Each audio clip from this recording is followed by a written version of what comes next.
Hey folks, Colin here from Sumthins Recording, and today I want to show you how I go about gain staging using the buses inside of Studio One.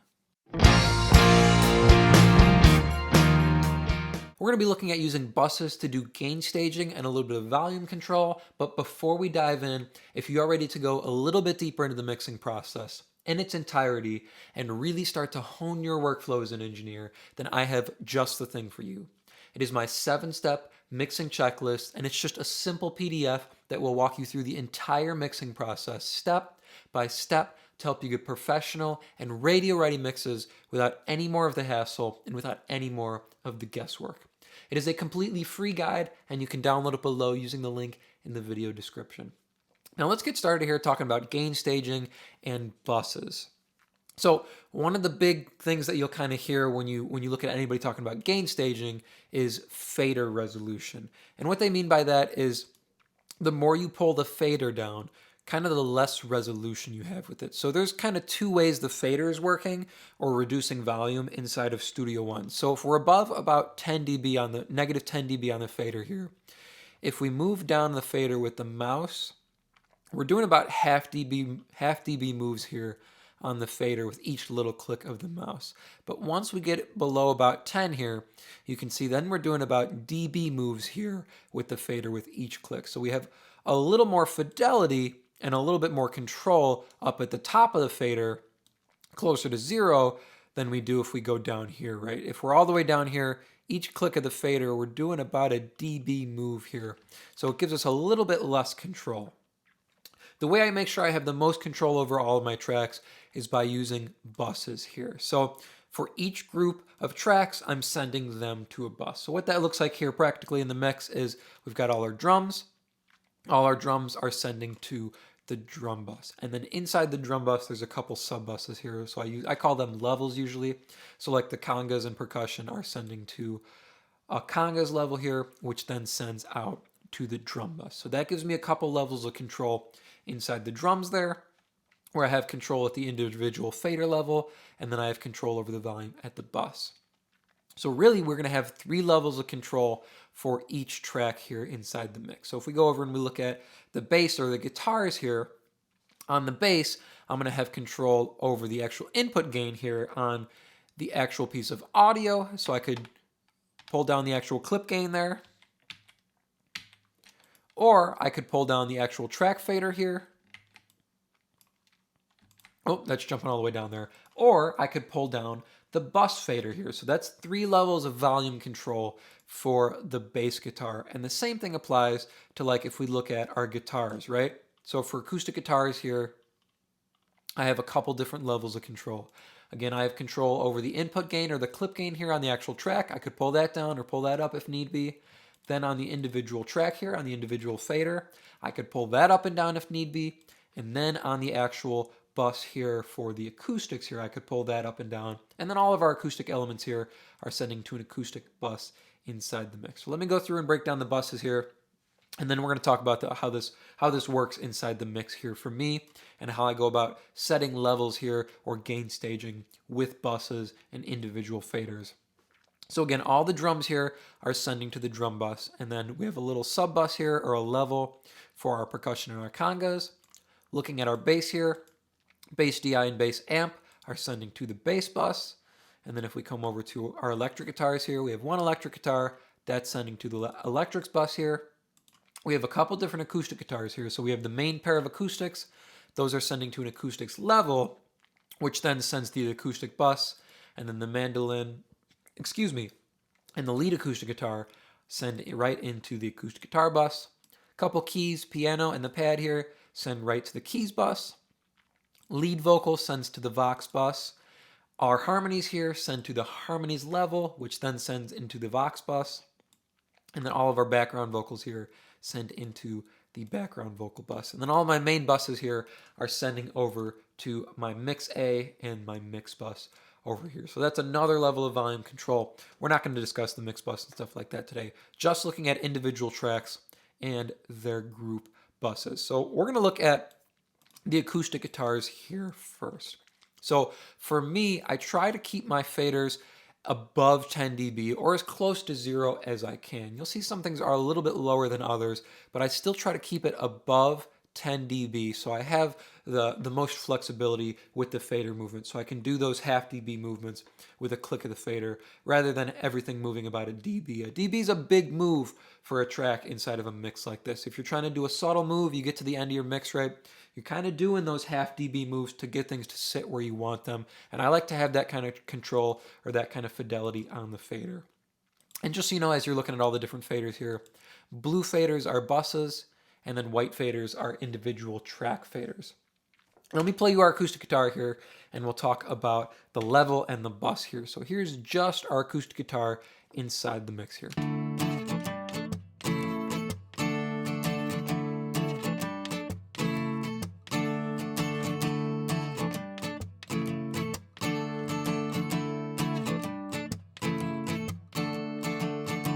So you can see our acoustic guitar, if we look at it inside the mix here, is at a nice healthy level all the way through the mix. Now that could be a little too loud here, but for me, my first instinct, instead of pulling the actual gain down on the clip gain, since I have a pair of them, I'm going to send them to a bus anyway. So on the individual tracks here, I pulled them down about 5 dB. For me, about 3 or 6 dB movements there gets you at a good place that when you get to your bus, you can keep it closer to 0 like that, or at least above 10 dB. So I pulled down the acoustic pair about 5.5 dB.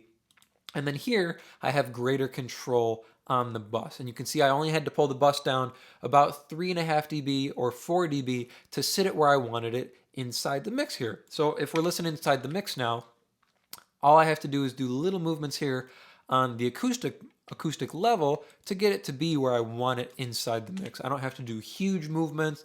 I don't have to have these pulled all the way down, because if we're pulling these down 3 more dB, we're sitting at about -10, -11 dB there. So we're at about 6. We're pulling it down about 4 more. That's going to get us at 10. And then we're doing those big dB movements, and it's going to make bigger changes inside the mix here. Let me show you what that looks like practically here.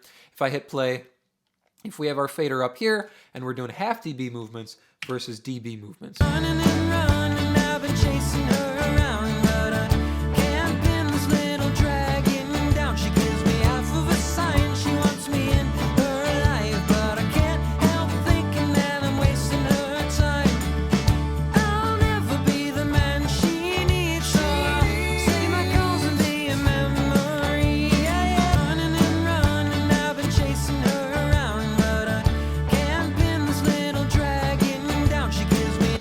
So I'm going to solo up the acoustic guitar now, and I'm going to do the same thing. You'll notice when we're up here, if we make a big movement up and down, it's not going to be a drastic volume change. But if we go down here and we make a big movement up and down, then we're going to have a drastic volume change. Take a listen.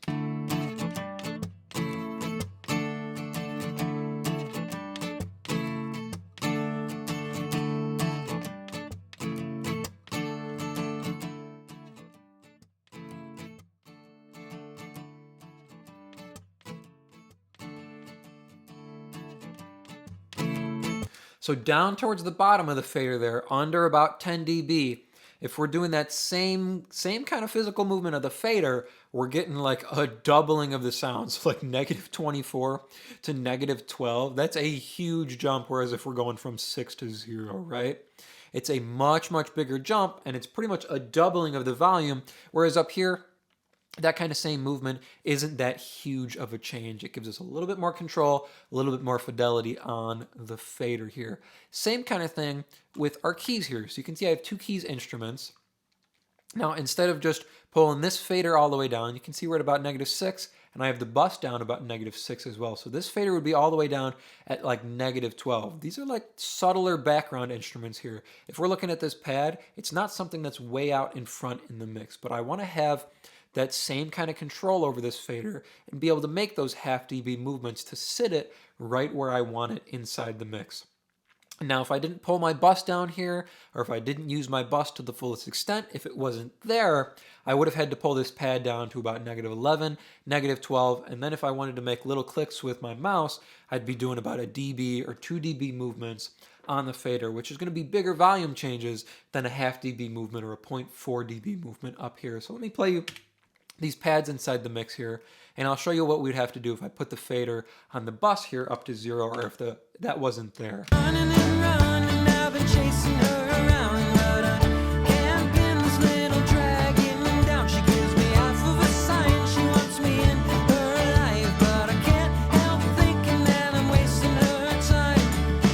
I'll never be the man she needs, so I'll say my calls and be a memory. Running and running, I've been chasing her around, but I can't pin this little dragon down. She gives me half of a sign, she wants me in her life, but I can't help thinking that I'm wasting her time. I'll never be the man she needs, so I'll say my calls and be a memory. Running and running, I've been chasing her around, but I can't pin this little dragon down. She gives me half of a sign, she wants me in her life, but I can't help thinking that I'm wasting her time. I'll never be the man she needs, so I'll say my calls and be a memory. Running. So see how much more control we have over the actual volume of these tracks by using the bus? Pulling the bus down about 5 dB gives us so much more room to handle this piano and this pad track appropriately inside the mix. Now I use that kind of stuff here the same way on groups of tracks like harmonies here. I can pull the harmonies down to where they're about sitting evenly and then use the group bus fader to control them as a unit. You can use your group faders that way too to gain stage full groups of instruments and balance those inside the mix. So like with my drums, right? I can set the level for all the drums, get them working as a package, and then have full control over the gain for the drums on the group fader. So if I want more drums, I don't have to highlight all these tracks here and then pull them all up. I can just reach for this group fader, this group bus here, and pull them up as need be. And again, it's nice and close to 0 here because of the way we're working with our different tracks here. Now you'll have individual tracks, like you can see this tambourine is pulled down to -12. If you don't want to do that, sometimes I just let it fly and pull my tambourine down to where I want it because it's just sending directly into the drum bus there. I could come into the actual clip gain here and pull that down about 6 dB, so this is sitting closer to about 6 instead of being down at -12. Sometimes little things like that you can let slide if you're not worried about going in and pulling down the clip gain. Sometimes I don't like to go in and pull clip gain down like that. And if it's just one individual track like this that's, a smaller thing like a tambourine, I'll go in, just pull the tambourine down and leave it at -12. That's fine. But bigger groups of things like this, more important tracks like doubled acoustic guitars, the keys for a track, or the lead vocal, I want to have as much control as possible, and that's why I'm using my buses as well as the individual tracks to gain stage appropriately inside the mix.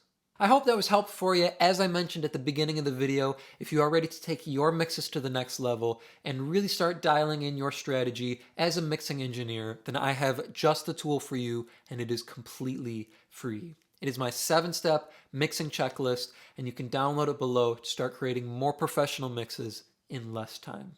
Thank you so much for watching, and I will see you in the next video.